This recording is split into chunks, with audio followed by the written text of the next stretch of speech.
Hi all, good evening. Welcome to mind campus. അപ്പം നമ്മുടെ session എന്ന് പറയുന്നത് ഹെലികോപ്റ്റർ പാരൻസിനെ സംബന്ധിച്ച്.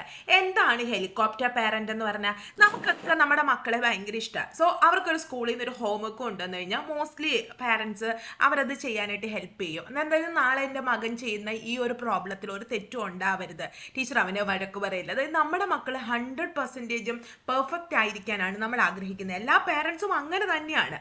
പക്ഷേ അതിൽ നമ്മൾ മക്കളെ ഒരുപാട് സപ്പോർട്ട് ചെയ്ത്, അതായത് അവർക്ക് സ്വന്തമായിട്ടൊരു ഡിസിഷൻ എടുക്കാൻ അവരെ നമ്മൾ അലോ ചെയ്യാതെ ഫുൾ അവരുടെ ഒപ്പം നിൽക്കുന്ന ഒരു പാരന്റിനെയാണ് നമ്മൾ ഹെലികോപ്റ്റർ പാരന്റ് എന്ന് പറയുന്നത്. അതായത് കുട്ടിയുടെ എല്ലാ കാര്യത്തിലും നമ്മളിങ്ങനെ ഇന്റർഫിയർ ചെയ്യും. ഹോംവർക്ക് ചെയ്യുക, ഇന്ന രീതിയിൽ ചെയ്യുക. അപ്പോൾ കുട്ടി വൃത്തിയായിട്ടല്ല, ഹാൻഡ് റൈറ്റിംഗ് കുറച്ച് മോശമാണെങ്കിൽ അതൊന്ന് കട്ട് ചെയ്തിട്ട് വീണ്ടും ഒന്നും കൂടി ചെയ്യരുത്, അങ്ങനെ പറഞ്ഞു. അതേപോലെ തന്നെ കുട്ടിക്ക് സ്വന്തമായിട്ടൊരു ഡിസിഷൻ, നാളെ നിന്റെ ഫ്രണ്ട് അതാണോ, ആ ഫ്രണ്ട് കൊള്ളില്ല, നീ നാളെ മുതൽ ആ ഫ്രണ്ടിനോട് മിണ്ടണ്ട, വേറെ ഫ്രണ്ടിനെ സെലക്ട് ചെയ്യും. സോ കുട്ടിയുടെ എല്ലാ കാര്യത്തിലും അങ്ങനെ ഇന്റർഫിയർ ചെയ്യുന്ന പാരന്റ്സിനെയാണ് നമ്മൾ ഹെലികോപ്റ്റർ പാരന്റ് എന്ന് പറയുന്നത്. അതായത് കുട്ടി ഒരിടത്തും എൻ്റെ മകൻ അല്ലെങ്കിൽ എൻ്റെ മകള് പരാജയപ്പെടരുത്, അല്ലെങ്കിൽ എക്സാമിന് എൻ്റെ മകൾക്ക് അല്ലെങ്കിൽ മകന് ഫുൾ മാർക്ക് വേണം. അതുപോലെ കുട്ടിക്ക് സംസാരിക്കേണ്ട ചില സ്ഥലങ്ങളുണ്ടാകും. ചില കുട്ടികൾ ഈ സ്കൂളിൽ എന്തെങ്കിലും ഇഷ്യൂസ് ഒക്കെ ഉണ്ടെങ്കിൽ കുട്ടികൾ അത് വീട്ടിൽ വന്ന് പറയുമ്പോൾ കുട്ടികൾക്ക് വേണ്ടി പാരന്റ്സ് സംസാരിക്കും. സ്കൂളിൽ മാത്രമല്ല, എല്ലായിടത്തും. അതായത് കുട്ടികളെ ഒന്നും ചെയ്യാൻ സമ്മതിക്കാതെ അവരുടെ ഒപ്പം നിൽക്കുന്ന ആ ഒരു പാരന്റ്സിനെയാണ് നമ്മൾ ഹെലികോപ്റ്റർ പാരന്റ് എന്ന് പറയുന്നത്. ഇത് സാധാരണയായിട്ട് വരാനുള്ള കാരണം, ഒന്ന്, എല്ലാ പാരന്റ്സും അങ്ങനെ തന്നെയാണ് ആഗ്രഹിക്കുന്നത്. നമ്മുടെ കുട്ടി, ഇത് മകനാണെങ്കിലും മകളാണെങ്കിലും എല്ലായിടത്തും നമുക്ക് നമ്മുടെ കുട്ടി വിജയിക്കണം എന്നൊരു തിങ്കിങ് വരുമ്പോഴാണ് ഈ ഹെലികോപ്റ്റർ പാരന്റിങ് മെയിൻ ആയിട്ട് ഉണ്ടാകുന്നത്. പിന്നെ നമ്മുടെ കുട്ടിയുടെ ഭാവിയെക്കുറിച്ച് നമുക്ക് ഭയങ്കര ടെൻഷൻ. അയ്യോ, ഇങ്ങനെ മാർക്ക് കുറഞ്ഞു പോയി കഴിഞ്ഞാൽ അവൻ്റെ ഫ്യൂച്ചർ എന്താവും, അല്ലെങ്കിൽ ഇങ്ങനെയുള്ള കുട്ടികളോട് കൂട്ടുകൂടി കഴിഞ്ഞാൽ എൻ്റെ കുട്ടി എന്താവും നാളെ സംഭവിക്കുന്നത്, അല്ലെ എൻ്റെ കുട്ടിയെ ഇങ്ങനെയുള്ള കുട്ടികളെ സ്കൂളിൽ ടോർച്ചർ ചെയ്ത് കഴിഞ്ഞാൽ എൻ്റെ കുട്ടി സ്കൂളിൽ സേഫ് ആണോ. അപ്പോൾ ഭയങ്കര ആങ്സൈറ്റി. അപ്പോൾ ഇത് ഇങ്ങനെ ആങ്സൈറ്റി വരാൻ കാരണം നമുക്ക് നമ്മുടെ കുട്ടികളുടെ ഫ്യൂച്ചറിനെ കുറിച്ചുള്ള ടെൻഷനും, പ്രത്യേകിച്ച് ഒറ്റ കുട്ടികളുള്ളവർക്ക്, സിംഗിൾ ചൈൽഡ് ആണെങ്കിൽ അമിതമായിട്ടുള്ള സ്നേഹം, പിന്നെ കുട്ടി എല്ലായിടവും വിജയിക്കണം, ഇതൊക്കെയാണ് നമ്മളെ കൊണ്ട് ഇങ്ങനെ ചെയ്യിപ്പിക്കുന്നത്. പക്ഷേ ഇതിൻ്റെ റിസൾട്ട് എന്താണെന്ന് വെച്ച് കഴിഞ്ഞാൽ, ഒന്ന്, കുട്ടിക്ക് സെൽഫ് കോൺഫിഡൻസ് കുറയും. എന്ത് ചെയ്താലും കുട്ടി, എൻ്റെ പുറകിൽ അച്ഛൻ അല്ലെങ്കിൽ അമ്മയുണ്ട്, അവർ വന്ന് സോൾവ് ചെയ്തോളും, അതുകൊണ്ട് എനിക്ക് സ്വന്തമായിട്ടൊന്നും ചെയ്യാൻ കഴിവില്ലാത്തവനാണ്, അല്ലെ കഴിവില്ല എന്നൊരു ബോധം ഈ കുട്ടികളിലുണ്ടാവും.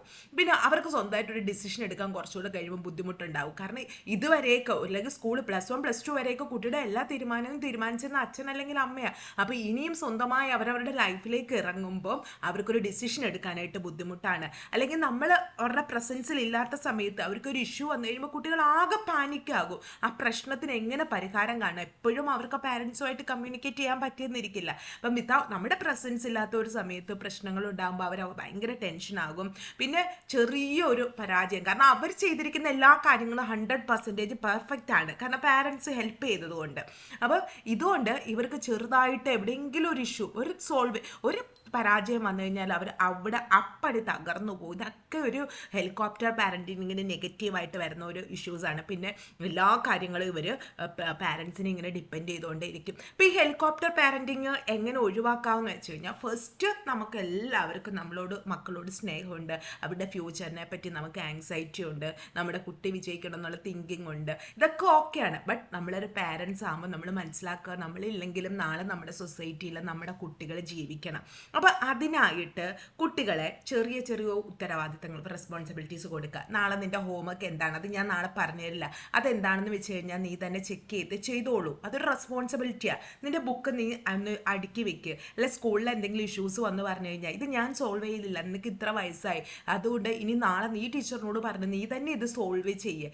അങ്ങനെ ചെറിയ ചെറിയ റെസ്പോൺസിബിലിറ്റീസ് നമ്മൾ കുട്ടികൾക്ക് കൊടുക്കാം. പിന്നെ എക്സാമിനൊക്കെ കുട്ടി ചെറിയ മാർക്ക് കുറച്ച് വന്നാലും അത് പ്രശ്നമില്ല. അത് അടുത്ത പരീക്ഷയ്ക്ക് ഈ തെറ്റ് എന്താണോ അത് മനസ്സിലാക്കി അടുത്തത് നീ നന്നായിട്ട് ചെയ്യണം എന്നൊരു ആത്മവിശ്വാസം അവർക്ക് നമുക്ക് കൊടുക്കേണ്ടതായിട്ടുണ്ട്. പിന്നെ നമ്മുടെ മക്കളൊരു 12 വയസ്സിന് ശേഷം എല്ലാ കാര്യത്തിലും നമ്മളൊരു ഡിസിഷൻ എടുക്കുമ്പോൾ, അവരുമായിട്ട് റിഗാർഡ് ചെയ്ത് വരുന്ന എല്ലാ കാര്യത്തിലും ഡിസിഷൻ എടുക്കുമ്പോൾ നമ്മൾ അവരുടെ ഒപ്പീനിയൻ കൂടെ ചോദിക്കുക. മോനെ, നാളെ നമുക്കിപ്പോൾ ഫോർ എക്സാമ്പിൾ പഠിക്കാനിരിക്കുകയാണ്, അപ്പം നീ ആദ്യം പഠിക്കുകയാണോ അതോ ആദ്യം ഹോംവർക്ക് ചെയ്യുകയാണോ, നിൻ്റെ കൺവീനിയൻറ്റ് എന്താണോ ആ രീതിയിൽ നീ ചെയ്യുക. അപ്പോൾ എല്ലാ കാര്യങ്ങളും, അല്ലെങ്കിൽ ഒരു ഡ്രസ്സ് എടുക്കാൻ പോകുന്നു, തോന്നുന്നു, കുട്ടിയുടെ അഭിപ്രായം ചോദിക്കുക.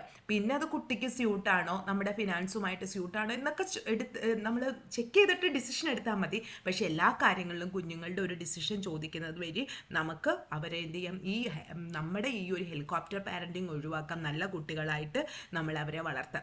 അവരോട് പറഞ്ഞ് മനസ്സിലാക്കുക, ലൈഫ് എന്ന് പറയുന്ന ഫുള്ള് വിജയവും എപ്പോഴും നമ്മളെ പ്ലേസ് ചെയ്യുന്ന വാക്കുകൾ പറയുന്നവരും അല്ല, നെഗറ്റീവ് നമുക്ക് ചുറ്റുമുണ്ട്, പരാജയങ്ങൾ നമുക്ക് ചുറ്റുമുണ്ട്. അപ്പോൾ ഇതൊക്കെ ഫേസ് ചെയ്യാനായിട്ട് നമ്മൾ കുട്ടികളെ ട്രെയിൻ ചെയ്യിപ്പിക്കുക. അതിൽ ഏറ്റവും ഇമ്പോർട്ടൻറ്റ് റോള് പാരൻസിൻ്റെ തന്നെയാണ്. നമ്മളൊരു 12 ഇയറിലൊക്കെ ആകുമ്പോഴേക്കും കുട്ടികൾക്ക് അത്യാവശ്യം തിരിച്ചറിവും കാര്യങ്ങളൊക്കെ ആകും.